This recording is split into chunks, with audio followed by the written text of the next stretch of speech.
Iniciamos, né, alguns momentos em família, porque queremos priorizar os irmãos, aquilo que a igreja, né, a nave está vendo de nós como exemplo. Mas passa essa dica para nós aí do Dia da Família. Como que funciona? Como vocês chegaram nesse consenso do Dia da Família? Porque a nossa rotina, como a gente falou aqui, é muito agitada. Todos os dias a gente tem alguma coisa. Então, se a gente não tirar algo, falar, ó, isso daqui vai ser tirado. E fora isso, a gente tem lá o cinema que a gente vai, tem alguma coisa que a gente cultiva, a gente vai pra comunidade, joga vôlei, faz alguma coisa com elas. Eu tô em casa mais com ela no meio da tarde, às vezes numa quarta-feira, eu boto um filme, vamos assistir, faz uma pipoca, faz um brigadeiro que elas amam, faz uma sopa. Então, assim, mas nós quatro juntos, esse Dia da Família é intencional para que nós possamos cultivar no coração delas aquilo que Cristo nos chamou para fazer. Qual que é o bem mais importante que o Senhor deixou estabelecido para nós nessa terra?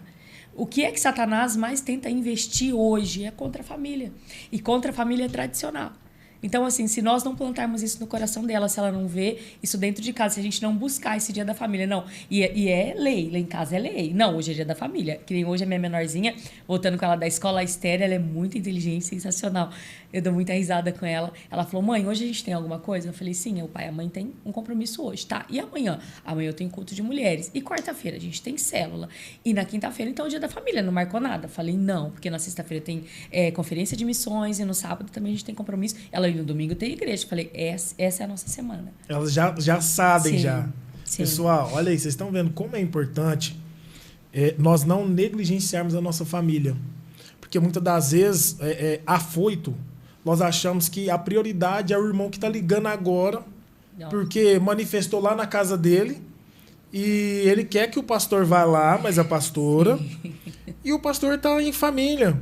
É aniversário do filho, um exemplo, é aniversário do filho, não, mas eu vou parar tudo aqui e vou lá agora, porque é o irmão. Nossa. Gente, vocês estão entendendo como que é importante nós ouvir pessoas que estão no dia a dia com Cristo, porque a família é a base. Sim. Não adianta, muitas das vezes, você sair da sua casa aí na madrugada, às vezes o filho está de cama, às vezes a esposa não está bem, você larga a tua família para ir lá expulsar o demônio da casa do irmão. Mas o maligno, ele já conseguiu a vitória dele. Sim. Você deixou a Exato. sua casa desprotegida. Então fica a dica aí para vocês, já vai anotando o Dia da Família. O que vocês falariam para quem está assistindo agora, que está tendo dificuldade em fazer os filhos entenderem isso? Que nós fazemos a obra, mas a família vem primeiro, mas também devemos ouvir a voz de Deus. O que você falaria, pastor?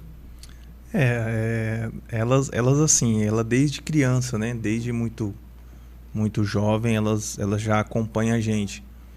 No começo da minha caminhada, principalmente lá da comunidade Suriel, a gente errou bastante para chegar até aqui, essa é a verdade.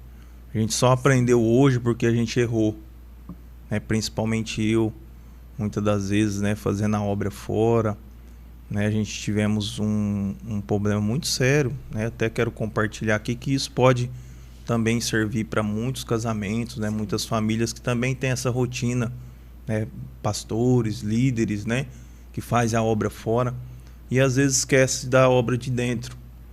Então aconteceu comigo, no começo da pandemia, que foi uma época difícil do nosso relacionamento, do nosso casamento, porque eu tinha isso no coração, eu tinha isso na mente, por exemplo, pregações, ministrações, agendas, saía muito, então chegava em casa tarde da noite e saía bem cedo. Então eu chegava em casa, a família dormindo, eu saía, a família ainda estava dormindo, Então tinha vezes que eu não via minha família. E aí expulsando o demônio, enfim, fazendo a obra do Senhor, mas esquecendo da prioridade, que era a minha casa, E aí nós tivemos nós tivemos uma crise mesmo, uma crise bem difícil, foi muito difícil. Nós tivemos um problema sério no nosso relacionamento por questão dessa, e eu achando que estava tudo certo. Esse que é o problema, porque eu de maneira nenhuma achava que ela, tinha essa questão com ela, de não estar se agradando daquilo que eu estava fazendo. Para mim não, para mim estava tudo bem, estava tudo legal, estava fazendo a obra, estava achando o máximo, mas até o momento que veio a crise. E aí, quando veio a crise, eu falei, meu Deus, o que eu estou fazendo? E aí foi aonde eu abri os olhos, né? Porque até então eu estava cego. Eu estava cego naquele momento. Então, a hora que eu vi que eu estava perdendo o meu casamento, perdendo a minha família, eu falei, eu vou precisar de dar um passo para trás. E nessa época eu estava até disposto a renunciar ao cargo da Suriel. Porque eu pensei comigo, poxa, se Deus me colocou aqui junto com minha família, e hoje a minha família nós estamos com esse problema sério de relacionamento, eu e minha esposa, como que eu vou continuar fazendo a obra? Eu não posso, né? Eu lembro que nós fizemos uma viagem, de repente, porque eu não tinha férias, eu não tinha, né? A gente não tinha nada disso, nós não tínhamos o tempo para nós, fizemos uma viagem, voltamos, mesmo assim continuou os problemas, né? Até o momento de o Senhor despertar. Eu principalmente, e depois despertar ela, porque ela teve uma ativação espiritual, ela teve algo assim que é fantástico. Hoje eu vejo a minha esposa pregando, eu fico até de boca aberta, assim, tanto que Deus tem moldado ela, formado ela, buscou conhecimento, buscou alguns cursos, né, fez alguns cursos, fez algumas viagens para aprender mais e mais sobre mulher, sobre responsabilidade, voltou para casa, começou a ficar em casa cuidando das nossas filhas. Isso foi maravilhoso, né? É difícil pela questão financeira, mas por um outro lado foi maravilhoso, porque a gente tinha esse tempo, porque essa época ela trabalhava num hotel, então ela trabalhava de domingo a domingo, né? Então a gente não tinha esse tempo de família, né? E hoje, graças a Deus, a minha casa, a minha família foi restabelecida para a glória de Deus. Então, assim, eu tenho uma alegria enorme, muito grande hoje, né? Não só ela, mas todas minhas filhas, né? Minhas 2 filhas. E para mim isso é maravilhoso. Então, elas entendem, né?